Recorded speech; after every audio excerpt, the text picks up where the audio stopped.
सच बताऊं, जब भी 1857 की क्रांति की बात होती है तो दिमाग में सबसे पहले मंगल पांडे का नाम आता है। लेकिन ये सब अचानक थोड़े ही हुआ था। इसके पीछे कई वजहें छुपी थीं। बिल्कुल। मंगल पांडे तो एक चेहरा बन गए, लेकिन असल में अंग्रेजों की नीतियों से बहुत सारे भारतीय नाखुश थे।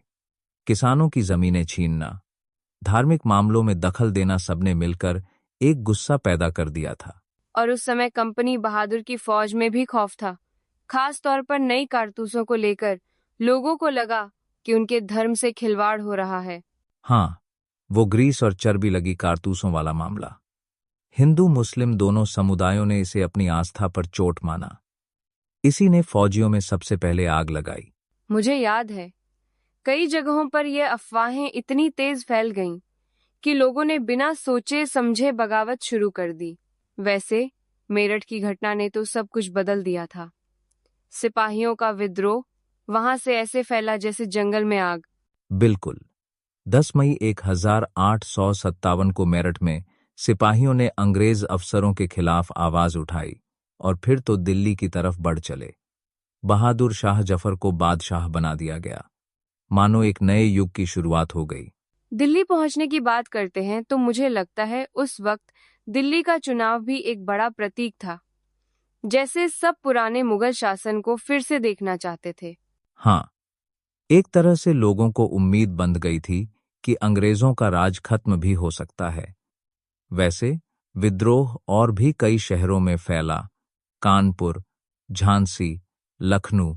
मुझे झांसी की रानी की बहादुरी याद आती है, जिसने अंग्रेजों के खिलाफ मोर्चा संभाल लिया था। दिलचस्प बात यह है कि हर जगह क्रांति का रंग अलग था। कहीं किसानों ने नेतृत्व किया, कहीं रियासतों के राजा आगे आए। सही पकड़ा आपने। अवध में बेगम हजरत महल ने अंग्रेजों के पसीने छुड़ा दिए, जबकि कानपुर में नाना साहेब ने बागडोर संभाली। हर इलाके का अपना नेता, अपनी वजहें थीं। लेकिन एक बात गौर करने लायक है, सबका मकसद एक था, अंग्रेज शासन को चुनौती देना। बिल्कुल। पर यह भी सच है कि सबकी रणनीतियां और सहयोग अलग अलग थे। कई जगहों पर क्रांतिकारियों के पास संसाधन ही कम पड़ गए, जिससे अंग्रेजों को दबाने में मदद मिली। कभी कभी सोचता हूँ, अगर सभी इलाकों के नेता एकजुट होते तो इतिहास शायद कुछ और होता।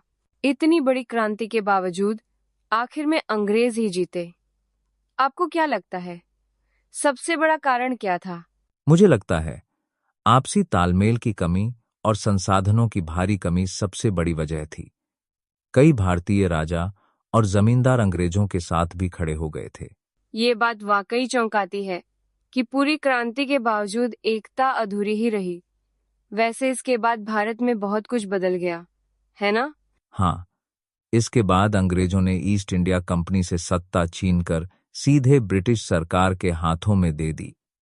साथ ही भारतीयों में आजादी की भावना और गहरी हो गई, जिसने आगे चलकर स्वतंत्रता आंदोलन को जन्म दिया।